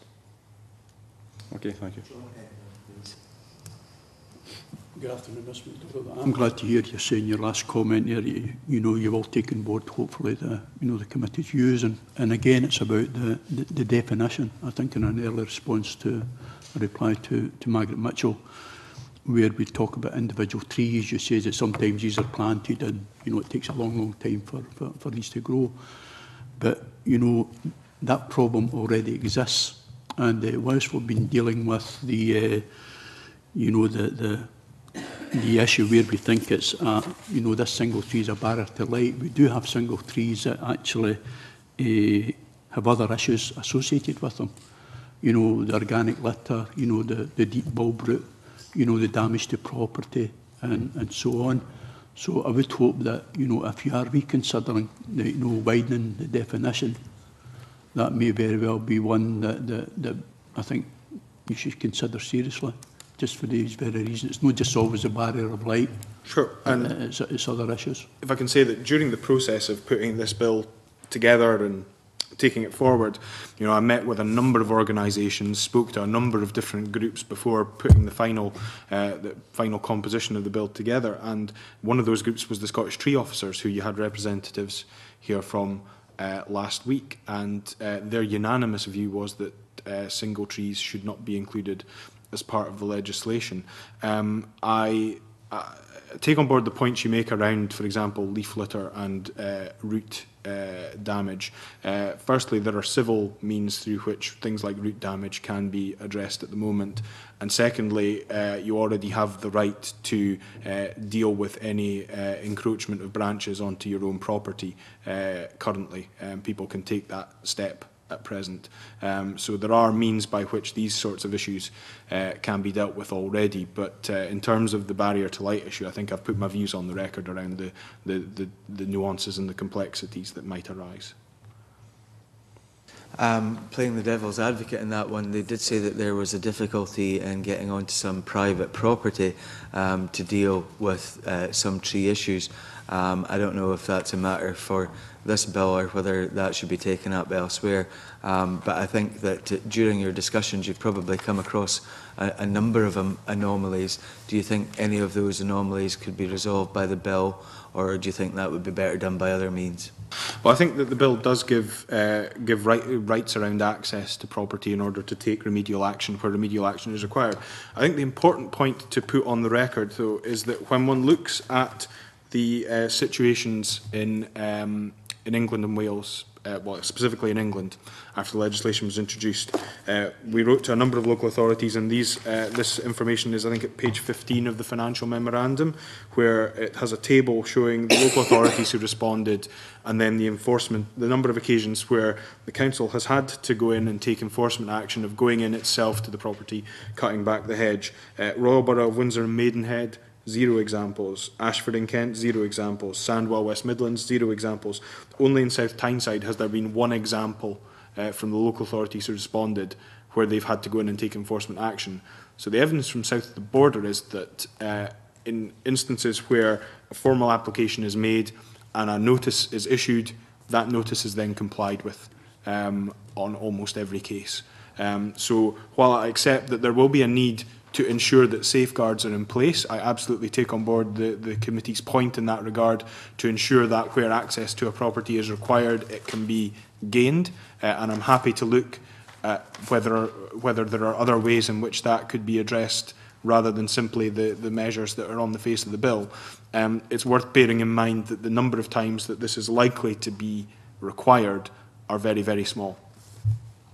In terms of definitions, the Scottish Wildlife Trust has raised some concerns that the bill as currently drafted will capture native evergreen species which can provide a significant haven for wildlife.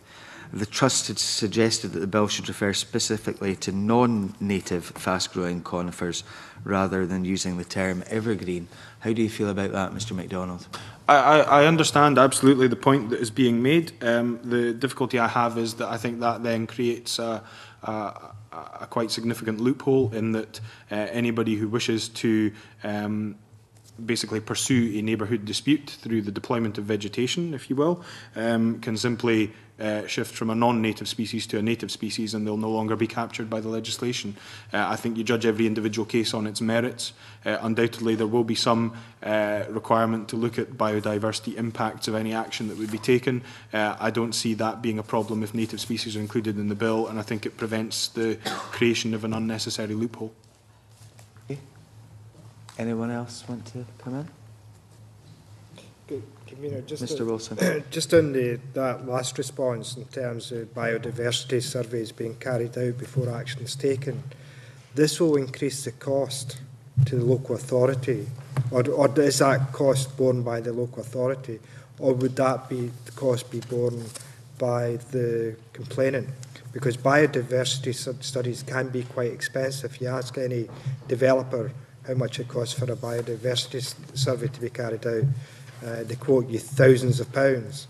I'm not expecting such a large-scale survey to be done in terms of a hedgerow, but clearly there are increasing costs every time that you look at different surveys or different monitoring the growth, the life, what's living in those hedges and various other aspects. Do you think the fees that will be set by local authorities will actually capture all the costs borne by a local authority, or do you think the costs for the individual complainant could rise substantially in relation to making a complaint? Because one of the big issues here, one of the issues Scott Hedge has raised, is if the fees are too high, then that may restrict the number of complaints coming forward. So how do we get that balance to make sure that this piece of legislation is cost neutral to local authorities? Okay, a few points. Firstly, it's worth bearing in mind, of course, if the committee is minded to look at the definition in terms of the possible inclusion of singular deciduous trees, that the point was made quite strongly, I think, by RSPB, Scottish Woodland Trust and Scottish Wildlife Trust, that there would be significant need for biodiversity assessments in those instances, more so, significantly more so than in the case of evergreen, semi-evergreens. Secondly, I take on board the point the member that Mr. Wilson makes around the need for biodiversity surveys. I think that these would probably be few and far between, based on the evidence that we've heard up until now. But it would be factored into any costs that the local authority was likely to incur. Now, my bill allows local authorities to essentially the bill. In terms of the fees, it says that a local authority must not charge a fee that is higher than that which would recover its costs. But if it's up to the local authority how it chooses to set its fees, it may be that they will decide the number of times that we will have to do a biodiversity survey are few and far between. We won't factor that into the fee that is charged. We'll just suck up that cost as and when it arises. That's a decision for them to take. Again, in terms of the cost prohibition, I go back to the point that I made earlier, that it's for the local authority to determine how they levy those fees, and local authority officers who set those fees will be held to account by locally elected members through the committees of that local authority. So if local councillors are having their doors battered down by constituents who cannot gain satisfaction because the fees are prohibitive, that to me would suggest that those councillors will then look at ways in which they can ensure access to dispute resolution for their constituents. It will be a self-regulating mechanism, if you will. So there will be an onus on local authorities to set a fee that does not go above and beyond the costs that they would likely incur. But that doesn't mean that they will have to set it at a cost-neutral basis. It simply means that if they wish to do so, they have the ability to do so. Thank you. Okay.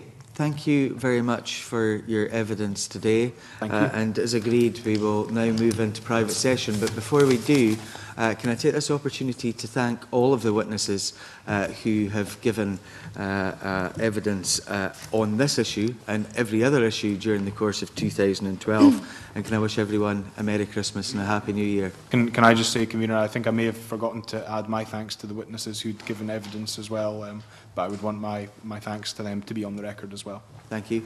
Suspend and move on to private session after.